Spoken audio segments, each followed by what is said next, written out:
Good day everyone who are watching this video. So in this video we will be do a database using SQL statements like create database, create table, insert into, drop and delete. So first we will go to our sum, and then let's start this one and this one. So after we start that, we click the admin. So after we click the admin, mapupunta po tayo dito sa localhost.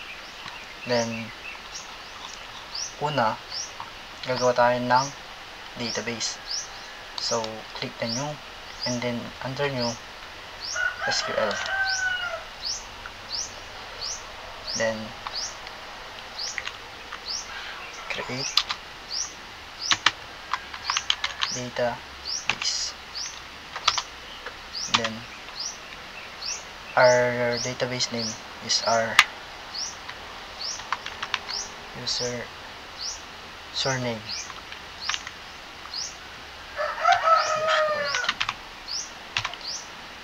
And that, and let's screenshot this.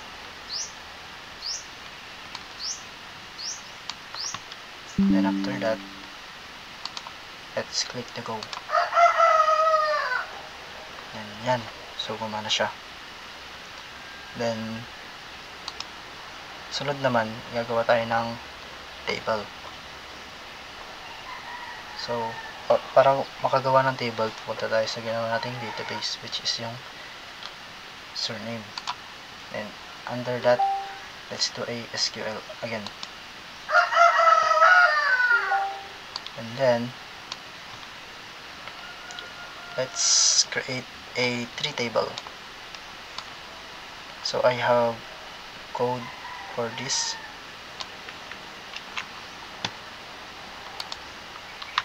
So that one. So let me explain to you. So in this create table student, so in this create table we have three tables, which is students, courses and enrollments. So student ID, so student ID is the primary key. It is unique per student. So it is auto increment because it automatically generates student ID values. So in this one, first name and last name, it is required to be not null. Also in email also, it is unique not null. So meaning it is no two students can have the same email. So wala daw pong student na magkaparehas ang email. So dito naman tayo sa pangalawang table, which is courses. So the course ID is the primary key also. It is also auto increment. And course name and instructor are required to be not null. So in the last table we have enrollments. So in enrollments we have enrollment ID. So enrollment ID is also a primary key, and it is also auto increment. And student ID and course ID is store references to the student and courses tables. So enrollment date, so meron tayong enrollment date dito, so need natin yan para dito sa student ID, and course ID. So itong on delete cascade naman, it is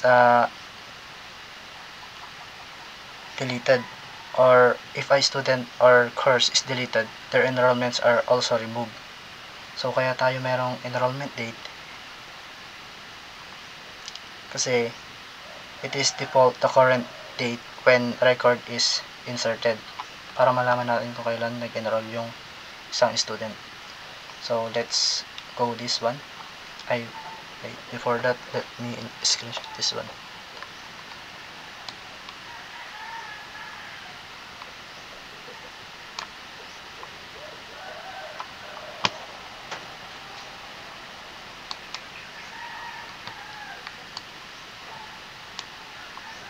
So that one. So let's click the go. And yeah, meron na tayong 3 table ngayon, which is courses, enrollments, and students. So let's do a insert naman. Gagamitin naman natin yung insert. So let's click our database, then SQL again, and after that let's code. So meron na akong nilaan na code para dyan. So let me paste it. So in this insert into, we have 3 tables again, which is ito, student, courses, and enrollments. So naglagay tayo ng 3 data, which is Janine Corpus, Aaron Camorongan, and Charmin Yap. So meron tayong first name, last name, and email.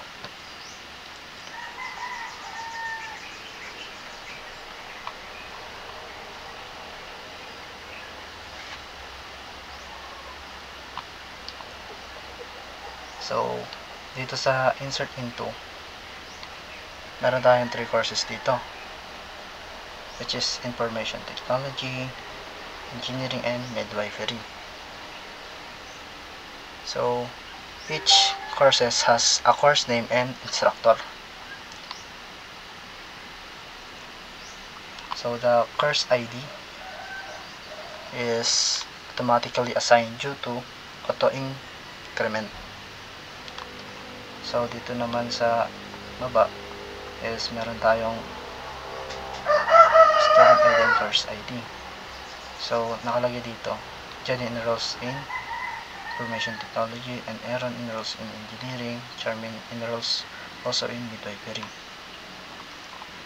So the enrollment date defaults to the current data. So let's try to go this one. So ayan, okay naman siya.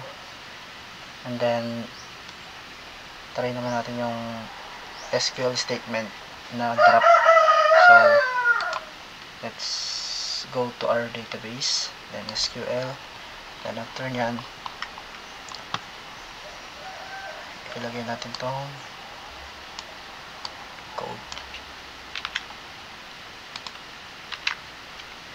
So dito naman sa drop, pwede kang mamili dito sa 3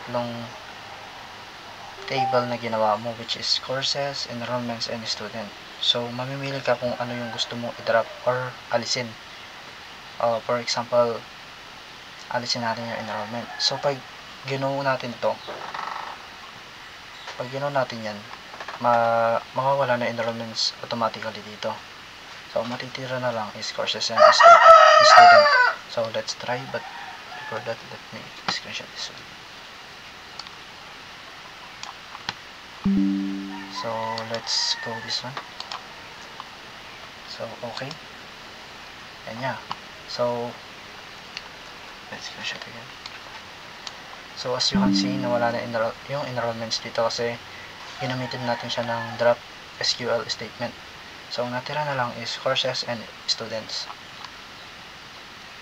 So meron pa tayong gagawing SQL statement, which is the last one, the delete SQL statement.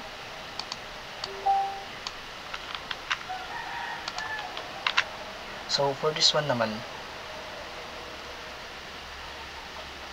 itong delete naman is madidelete yung gusto mong i-delete. Syempre kung sa student mo nilagay ito instead na courses, pwedeng ma-delete yung nilagay mong course ID dun sa ano, or course name dun sa courses na nilagay mo na data. So like this. So katulad dito, students yung nilagay ko, then yung student ID is 1. So yung number 1 is mawawala. So ang matitira is yung student number 2 and yung student number 3. So pag nilagay ko naman yung 2, not 1. So let's go this one. Screenshot first. Wait. So let's click the go. Okay. So yan.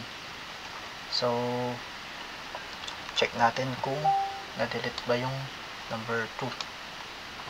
So sa student, so ito, so wala na yung number 2. Ang natira na lang is yung number 1 and number 3, which is Janine Corpus and Charmin Yap. So ang nawala is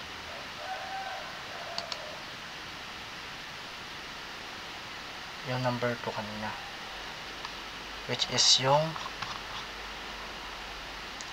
si Aaron Camorongan. So yun lamang po sa video ito. Sana may natutunan kayo kahit papano, and hope you like it, and don't forget to like, subscribe, and click the notification bell for other video. Yun lang po. Salamat. Bye bye po.